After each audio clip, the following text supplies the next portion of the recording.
All right, one other rule that's going to reportedly be tweaked, and this is another report from Judy Battista of NFL Media. And look, I walk a fine line anytime I point this out. Any reporter who works for NFL Media is working for the NFL. There's an inherent conflict of interest there. And a pattern develops. Every time they're going to have one of these meetings, somebody from the competition committee or the league office tells Judy Battista what is expected to happen. And it feels official because it's coming from NFL Media. Now, I don't know who the person is that's supplying the information. Is it somebody who's trying to tip the scale one way or the other? Is it somebody who has an opinion that is emanating from the existence of the report? Is it a trial balloon that's being put out there by someone to see how people react to it? We never know that. But the bottom line is it feels official, but we shouldn't regard it as official. It's not official until they do it. And this potential change relates to the replay review expansion to encompass pass interference. There's a chance that the rules will be revised to make pass interference reviewable only through the coach's challenge, not through the automatic system where there's replay review available without a coach's challenge, final 2 minutes of either half, overtime, after a touchdown, or after a turnover. The idea is, as explained in the various tweets that were posted by Judy Battista, that there would be greater consistency in the standard if the league office isn't involved in the automatic review. Look, it makes no sense because the coaches aren't reviewing the play. The coaches are just initiating the process.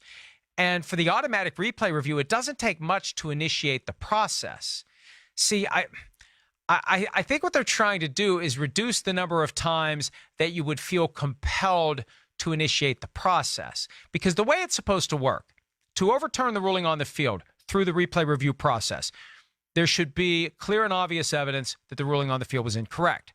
To initiate the process, the way it's always been, it has to be clear and obvious that the ruling on the field was correct. If it's not clear and obvious that it was correct, then you fall into that gulf where you try to figure out whether or not there's clear and obvious evidence that was incorrect. See, here's what becomes a problem with pass interference. It's going to be very easy to hit the button and say we need to give this a second look, because there'll be plenty of cases of hand fighting and jostling and incidental contact where it's not going to be clear and obvious that there wasn't pass interference. And so if that's the case, you don't want to have a full-blown replay review every time there's a score, every time there's a pass thrown in the final 2 minutes, every time there's a turnover. And then you take the time, you do it, and you say, no, that it wasn't enough to overturn it. That's the problem. So the standard threshold for triggering replay review, it's going to get tripped a lot as it relates to pass interference. And you know what? I hadn't thought of that one either. Sometimes it makes sense to sound this stuff out, even if I'm doing it somewhat clumsily. And hey, does the fact that I admit it make it any better? Probably not.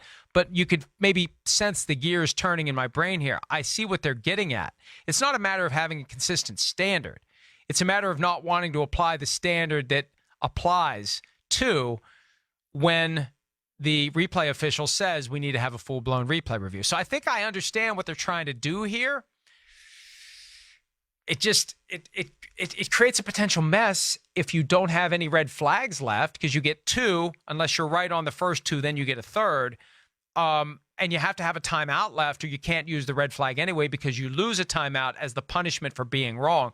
They maybe need to relook at the challenge system if they're going to do this, because there's a chance that you could have an egregious call like the one we saw in Rams Saints in the NFC Championship game, and you don't have a red flag, or you don't have a timeout at your disposal to correct what would be a horrible call that needs to be rectified immediately. So, look, this is not – I think the problem is the competition committee tried to drag its feet from January into March and not propose any meaningful change. And they got to the league meeting, they realized, oh, crap, they really want this to change, and they threw something together quickly, and they really didn't think it all through.